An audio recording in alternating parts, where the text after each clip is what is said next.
Guys, the global currency reset is here, and I'm going to show you exactly how I'm investing in 2026 because we're about to witness one of the largest capital rotations in modern market history, and 90% of investors have absolutely no idea it's coming. So, in today's video, we're going to break down exactly what you need to know and how you can position for this because there's going to be a lot of people that this becomes a shock for, people that are going to be left behind. And then there's going to be a lot of people that were prepared for this, people that are going to benefit massively. Now, before we dive in, the only thing I ask in return for all the work that goes into making a video like this is that you hit that like button and don't forget to subscribe. Every time you do that, YouTube goes and pushes this video out to more people, which helps us prepare more people for what's coming. And if you want access to our full research and daily stock ideas, you can try our premium community for just $25 at stockscommunity.com. Plus, if you want to get the full transcript of this video and others like it, sign up for our free newsletter at free.stockscommunity.com in the description below. As always, if you're the one making the actual purchases, the sells, you have to do your own diligence as well. Take your time, be cautious. This is not financial advice. I'm just sharing my research, and you have to make your own decisions. Now let's get into it. Here's what's happening right now that almost nobody is paying attention to. Gold just hit $5,180 per ounce. Silver hit $88 last week. These are absolutely historic parabolic moves. Gold's up over 100% from the 2024 lows. Silver is up over 200%. And I'm sitting here looking at this setup, and I'm telling you, we are at or very near a major top in precious metals. Now, I'm not saying they're going to crash entirely. I'm not calling for some apocalyptic collapse. What I am saying is that when you see parabolic moves like this, when you see assets go vertical in a matter of weeks, history tells us what comes next. And more importantly, when these metals correct, and they will correct, that capital doesn't just disappear. It has to go somewhere. And that's where this gets really interesting. Let me walk you through what I'm seeing. When I look at the gold chart, I'm seeing classic parabolic exhaustion signals. You've got this beautiful uptrend that's been in place since October. Everything's been working perfectly for the bulls, but now we're hitting resistance zones that matter. The kind of resistance where big money starts taking profits. The volume profile is concerning too. The move from 4,800 to 5,200 is showing elevated volume, but it's not showing the kind of blow-off euphoric volume you'd need to see if this thing was going to 6,000 in the next week. Silver is even more extreme. A 36% gain in less than a month, that's not a bull market, that's a mania. And when I look at the technical setup, I'm seeing every warning sign you could possibly want to see before a top. Volume divergence, where fewer people are chasing it higher. The move from 85 to 91 in silver showed declining volume, not increasing volume. That means the buying is exhausting. And then Friday, we got a gap up on some tariff news. And what happened? Immediate reversal. That's a failed breakout. That's smart money distributing to dumb money. Now, here's the question everyone should be asking after silver's fall today. When gold and silver totally correct, where does the money go? Because the capital that's been chasing precious metals, and we're talking about billions and billions of dollars, that capital doesn't just sit in cash. Momentum traders don't work that way. They rotate. They look for the next under-owned, under-loved, asymmetric opportunity. And right now, that's Bitcoin. Bitcoin is trading at $87,000. It's down from its December high of about $108,000. And more importantly, it's been dead money for almost 2 months while gold and silver have been going absolutely vertical. Most people look at that and they think Bitcoin is broken.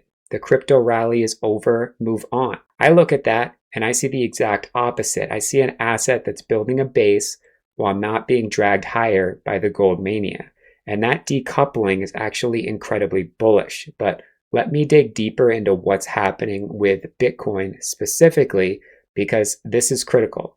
When I look at the on-chain data, I'm seeing something really interesting. Bitcoin's supply on exchanges is at the lowest level we've seen since 2017. We're talking about less than 2.4 million Bitcoin sitting on exchanges available to be sold. That's only about 12% of total supply. Compare that to 2020 when it was over 15%. What does that tell you?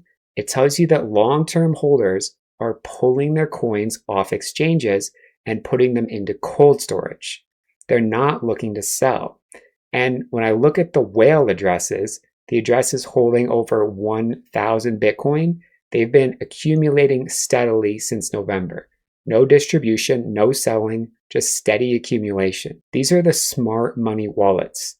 These are the people who bought Bitcoin at $3,000 in 2018 and held through the entire cycle. They're not dumb money, and they're buying right now at 87,000. The institutional picture is even more interesting. The spot Bitcoin ETFs that launched in January 2024, they've accumulated over 1 million Bitcoin. That's about 5% of total supply locked up in these products. BlackRock's IBIT alone holds over 400,000 Bitcoin. Fidelity's FBTC, 200,000. And here's the key, the inflows haven't stopped. They've slowed down from the initial mania in Q1 of 2025, but they're still positive, still steady accumulation. Now, compare that to what's happening in gold. Gold ETFs have actually seen outflows recently. GLD, the big gold ETF, has seen redemptions. That's distribution. That's smart money taking profits. Meanwhile, Bitcoin ETFs are still seeing inflows. That's accumulation. That divergence is telling you everything you need to know about where institutional money thinks the next move is. Let me also talk about Bitcoin supply dynamics, because this is something people don't fully appreciate. We just had the halving in April 2024. That cut the new supply of Bitcoin being created every day from 900 coins to 450 coins. That's $6.5 million worth of new supply per day at current prices. Compare that to gold, where we mine about $90 million worth per day. Bitcoin's new supply is a rounding error compared to gold. And here's what's really interesting. The amount of Bitcoin that needs to be bought just to absorb that new supply is tiny. If you've got institutional demand of even $50 million a day, which is nothing for these guys, you're soaking up all the new supply and then some. That creates upward price pressure. And when you combine that with exchange balances at multi-year lows, you've got a supply squeeze setting up. Now, let me talk about the technical pattern that's forming, because this is textbook. Bitcoin has been in this descending wedge for 8 weeks. That's a compression pattern, lower highs, lower lows, but the range is getting tighter and tighter. Volume has been declining throughout this consolidation. That's exactly what you want to see. When volume declines in a wedge, it means selling pressure is exhausting. When it breaks out, that's when volume comes back and the move is explosive. The measured move from this wedge pattern is 110 to 120,000, but I think that's conservative. Why? Because we're not just talking about a technical pattern, we're talking about a fundamental shift in capital flows. When gold and silver start correcting and billions of dollars start rotating, that's not going to stop at 120,000. That's going to blow through technical targets. And here's another thing about Bitcoin that's different from gold and silver. Bitcoin benefits from network effects. The more people who own it, the more valuable it becomes. Gold doesn't have that. Gold is just a shiny metal. Bitcoin is a network. And that network is growing exponentially. We're seeing adoption in emerging markets accelerate. We're seeing countries like El Salvador, countries in Africa, countries in Latin America adopting Bitcoin as legal tender or as a reserve asset. That's not happening with gold. Gold's use case is static. Bitcoin's use case is expanding. Here's what most people don't understand about capital rotation. It's happened over and over throughout market history. In the 1930s, gold outperformed everything for years. And then eventually capital rotated into stocks. In the 1970s, commodities had a massive bull market. And then capital rotated into bonds and stocks in the 80s. From 2000 to 2011, gold and commodities absolutely ripped. And then capital rotated into tech stocks from 2009 to 2011. That was a huge move. See, here's what most people don't understand about capital rotation. It's happened over and over throughout market history. In the 1930s, gold outperformed everything for years, and then eventually capital rotated into stocks. In the 1970s, commodities had a massive bull market, and then capital rotated into bonds and stocks in the 80s. From 2000 to 2011, gold and commodities absolutely ripped. And then capital rotated into tech stocks from 2009 to 2011. That was a huge move. We're in one of those moments right now. Gold has had its run, silver has had its run, and the next phase is capital rotating into assets that benefit from the same macro themes but haven't moved yet. And that's Bitcoin, that's Ethereum, that's the quality crypto ecosystem. Let me give you 5 reasons why I think Bitcoin is set up to be the primary beneficiary of this rotation. Number 1, correlation breakdown. For most of 2024 and early 2025, Bitcoin was trading with a high correlation to gold. They moved together. Both were alternative stores of value. Both were benefiting from inflation fears, currency debasement fears, geopolitical uncertainty. But in the past 60 days, that correlation has broken down significantly. And that's actually bullish because it means when gold corrects, Bitcoin is not going to get dragged down with it. They've decoupled. Number 2, institutional positioning. The same macro funds, the same hedge funds that bought gold at $4,000 to $4,500, they're now sitting on 20 to 30% gains. And these are not long-term holders. These are traders. These are momentum guys. When those gains start eroding, when gold starts breaking support, they're not going to sit there and watch their profits disappear. They're going to rotate into the next opportunity. And where's the next opportunity? Bitcoin hasn't moved in 2 months. It's underowned. It's underloved. It's sitting at a major technical inflection point. That's where the smart money rotates. And I can see this in the data. Bitcoin exchange balances are at multi-year lows. Long-term holder supply is at all-time highs, but OTC desk activity has been quiet. That tells me institutional money is not in yet. They're watching, they're waiting, and when metals start breaking down, that's when they deploy. Number 3, the Fed pivot that's coming. Jerome Powell's term ends in May. His replacement gets confirmed, and Trump has made it crystal clear what he wants. He wants lower rates. The market is pricing multiple rate cuts throughout 2026, and when the Fed pivots dovish, when they start cutting rates aggressively, where does capital go? It goes to scarce, non-sovereign digital assets. It goes to assets that benefit from currency debasement. Gold already had that move. Silver already had that move. The next wave goes into Bitcoin. Number 4, the technical setup. Bitcoin's been building a descending wedge pattern on the daily time frame. Lower highs, lower lows, but the lows are compressing faster than the highs. That's a pattern that typically breaks to the upside. And on the weekly time frame, Bitcoin has been consolidating for 8 weeks. That's a long time. That's building energy. When you combine a long consolidation with metals topping out at the same time, that's exactly the setup you want to see before a major move. Number 5, sentiment. The sentiment in crypto right now is absolutely abysmal. Everyone's bearish. People are calling for Bitcoin to go to 60,000, 40,000. This is peak pessimism, and you know what happens at peak pessimism? Bottoms form. When everyone who is going to sell has already sold, when weak hands are completely washed out, that's when the next leg up starts. And I can see it on the chain data. Long-term holders are not selling. Whales are not selling. The only people selling are short-term holders who bought in the last few months according to on-chain data. They're getting shaken out. That's healthy. That's what needs to happen. Now, let me talk about the timeline because this is critical. I think we're setting up for a crypto bottom by mid-February.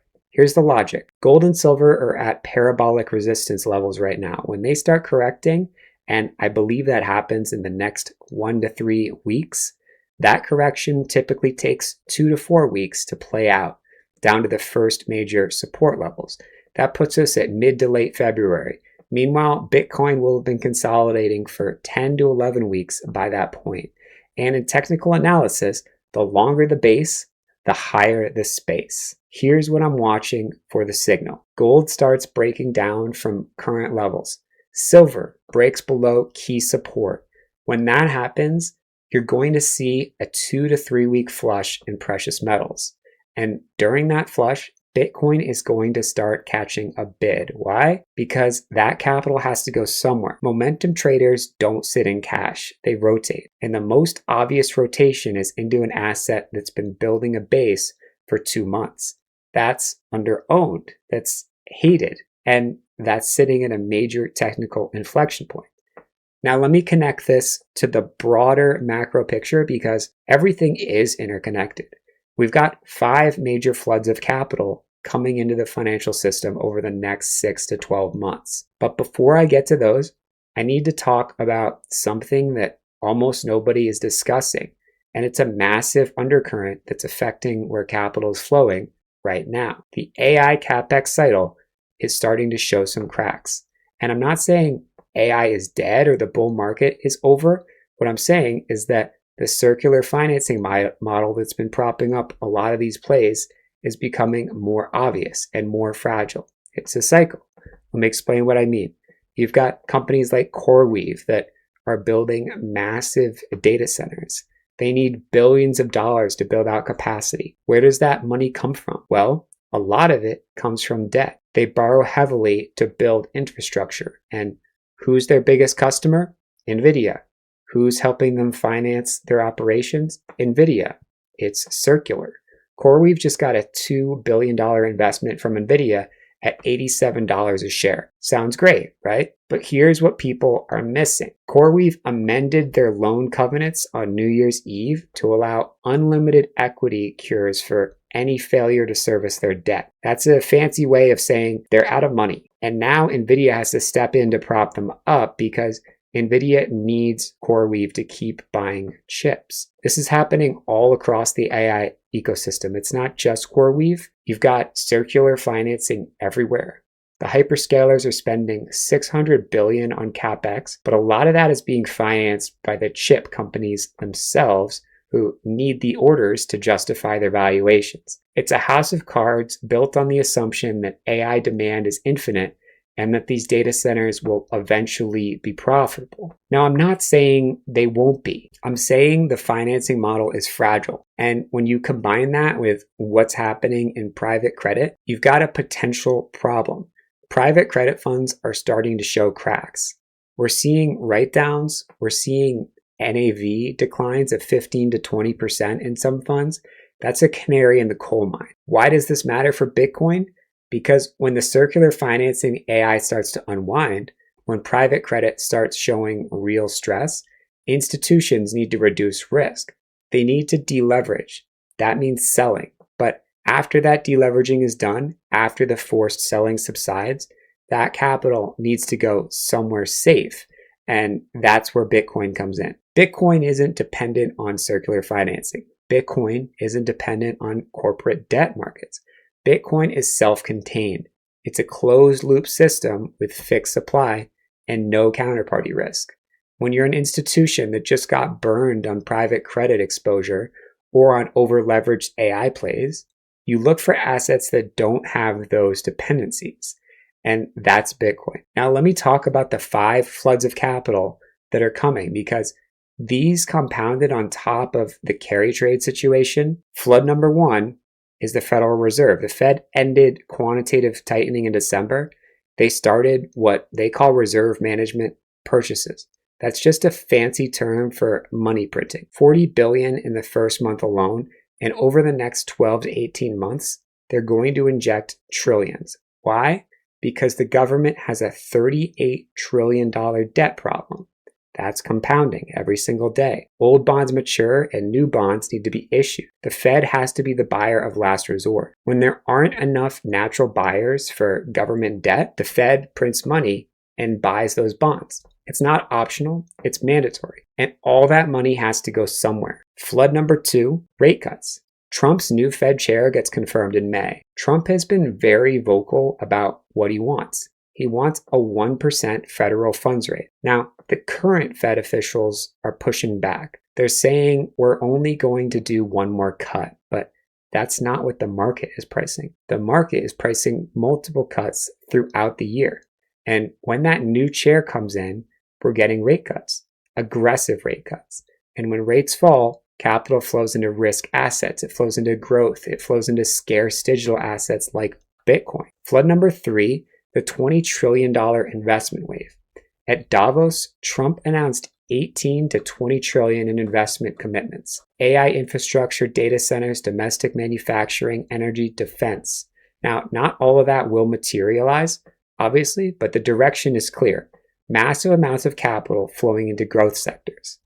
And guess what benefits from that? Tech stocks, semiconductors, and yes, Bitcoin. Because all of that AI infrastructure, all of those data centers, all of that energy demand, it creates inflation. It creates currency debasement. And Bitcoin benefits from that. Flood number 4, corporate repatriation. The tax bill includes incentives for corporations to bring overseas cash back to the US. We're talking about over $2 trillion held by US companies in foreign accounts. Apple, Microsoft, Google, they're all sitting on massive piles of cash overseas.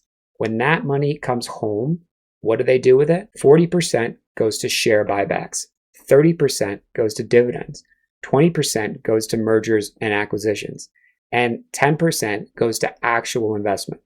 All of that is bullish for risk assets. All of that creates demand for stocks, for tech, and eventually for crypto as institutional treasuries start adding Bitcoin to their balance sheets. Flood number 5, consumer tax refunds. This is the wave that's coming first. Late February, early March, consumers are going to get massive tax refunds.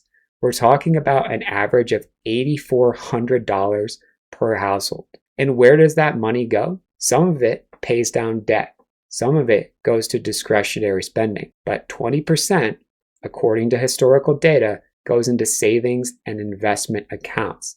That's money flowing into Robinhood, into Schwab, into Fidelity. And what do retail investors buy? They buy stocks they've heard of. Apple, Nvidia, Tesla, and they buy Bitcoin.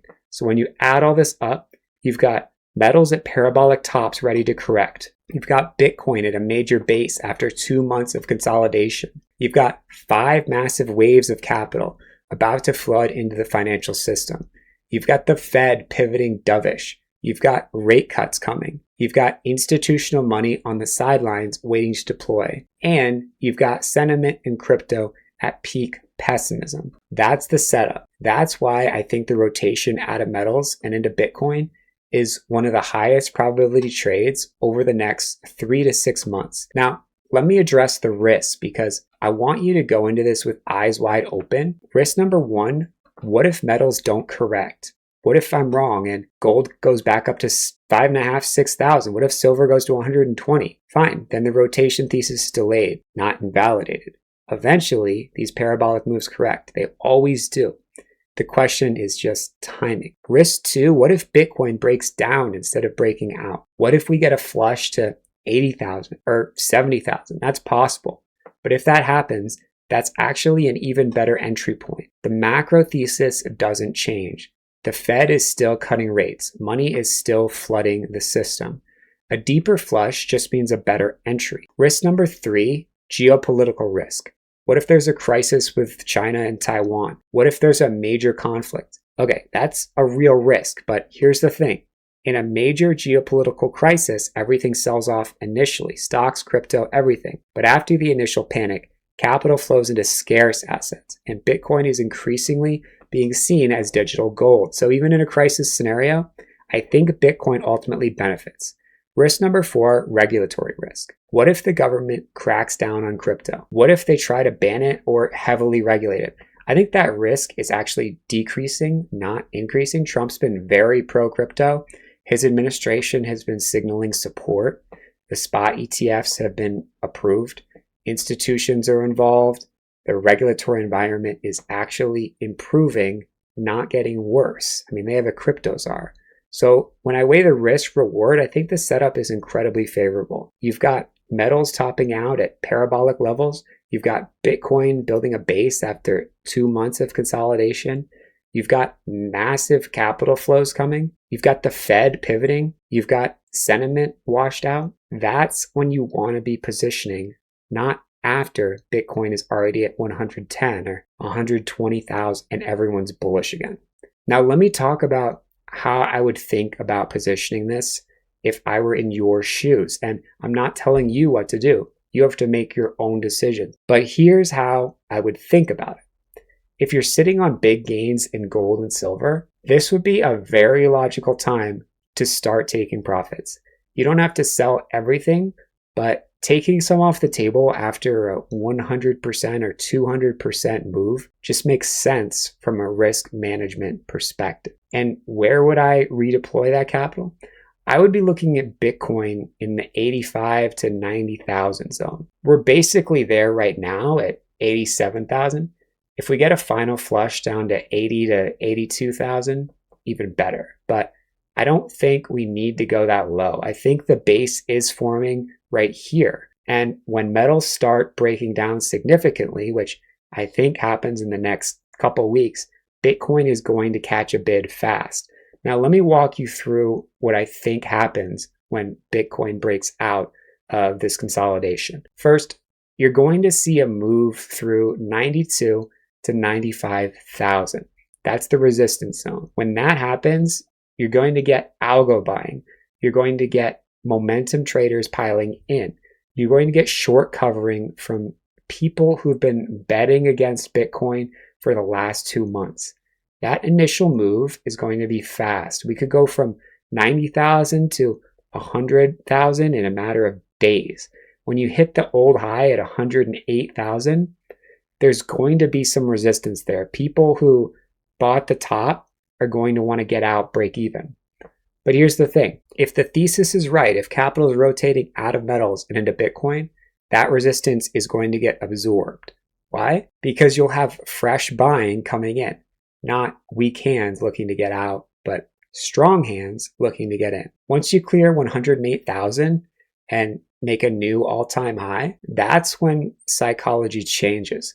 That's when FOMO kicks in. That's when retail starts paying attention again. That's when you start seeing Bitcoin on CNBC. That's when your neighbor asks you about crypto again. And that's when the real move starts. From 100 to 120 is the next leg. But in a FOMO environment with capital rotating in from metals, I think you could see 130, 140, potentially even higher. Why? Because Bitcoin doesn't move in a straight line. It moves in waves. And when it's a bull trend, it tends to overshoot. We saw this in 2021 when it went from 20,000 to 64,000. We saw it in 2017 when it went from 1,000 to 2,000. These moves don't stop at the technical targets. They blow through them. And here's what's really important.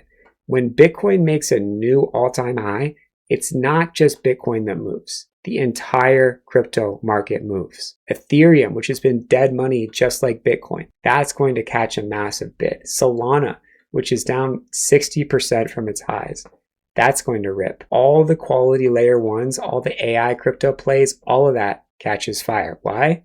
Because retail doesn't just buy Bitcoin. Retail buys everything. They see Bitcoin at 120,000 and they think it's expensive. So they look for cheaper alternatives. They buy Ethereum at 4,000, thinking it's going to 10,000. They buy Solana at 150, thinking it's going to 1,000. Doesn't matter if the math makes sense. That's how retail thinks. And that creates the altcoin season that everyone's been waiting for. But here's the key. You want to be positioned before that happens. You don't want to be buying Bitcoin at 120,000 when your neighbor is asking you about it. You want to be buying Bitcoin at 87,000 when everyone thinks the rally is over. That's how you make real money in these markets. You buy when there's blood in the streets, when sentiment is terrible, when everyone is bearish. And right now, that's exactly where we are. I would also be looking at quality altcoins that have been absolutely destroyed. Ethereum, Solana, some of the AI crypto plays. These things are down 50, 60, 70% from their highs. And when Bitcoin bottoms and starts its next leg up, these are going to explode. Why? Because retail FOMO. When Bitcoin goes from 87,000 to 110 or 120,000, retail piles in, and they don't just buy Bitcoin, they buy everything. That creates a feedback loop. But you want to be positioned before that happens. You don't want to be chasing after Bitcoin at 120 and Ethereum at 6,000. You want to build positions now while everyone's bearish and scared. Let me also talk about the macro backdrop for Bitcoin because this is critical. We're entering an environment where governments are printing money at unprecedented rates. The US government is running $1 trillion deficits. The Fed is going to start cutting rates. Other central banks around the world are already cutting. Japan is stuck with negative rates. Europe is cutting. China is easing. This is a global coordinated easing cycle. And what benefits from that? Scarce assets. Assets that can't be printed. Gold has been the traditional beneficiary of that, but now you have Bitcoin.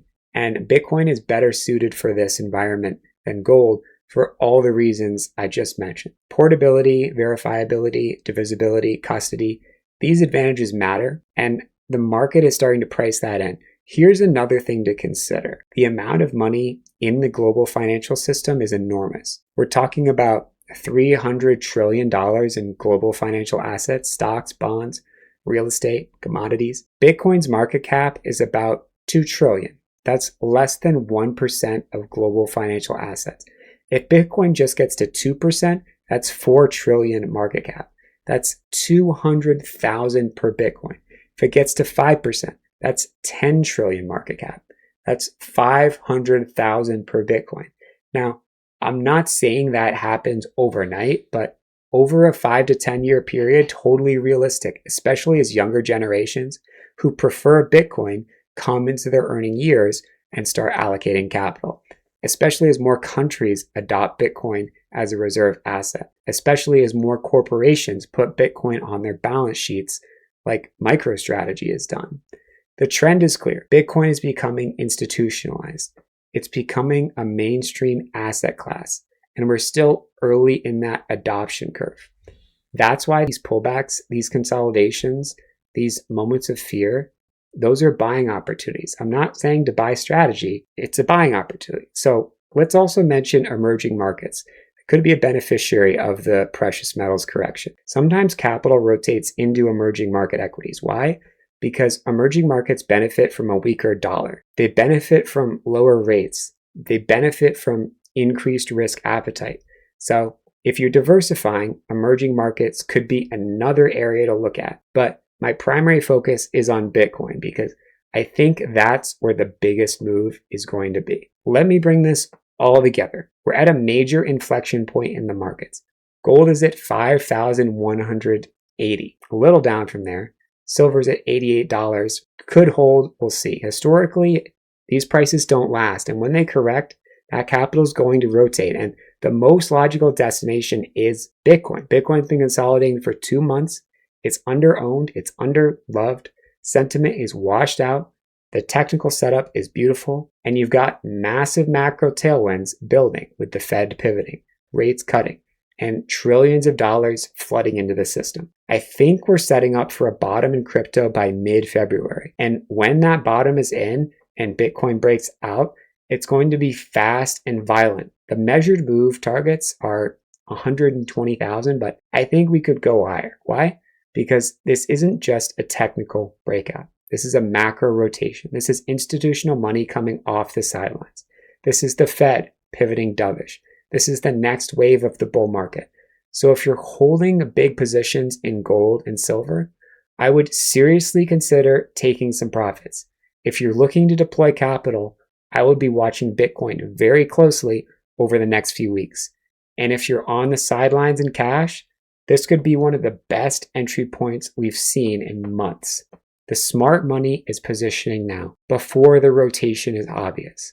By the time CNBC is talking about capital flowing out of metals and into crypto, the easy money will already be made. Don't be the person watching from the sidelines while others multiply their wealth. Position now while the setup is favorable. And if you want access to our daily stock ideas, our trade alerts, and our full research reports, you can try our premium community for just $25 at stockscommunity.com. We break down setups like this every single day in a drop-in session. And if you want the full transcript of this video and others like it, sign up for our free newsletter at free.stockscommunity.com. The link is in the description below. So, what are your thoughts on this rotation thesis? Do you think metals are actually topping? Do you think Bitcoin is setting up for its next leg? What are your predictions for how this plays out? Let me know in the comments. I love hearing from you, but that caps off today's video. If you found this valuable, smash that like button, subscribe to the channel, share this with somebody who needs to hear it, because the window is closing. The opportunity is now, and the people who position correctly are going to make serious money in 2026.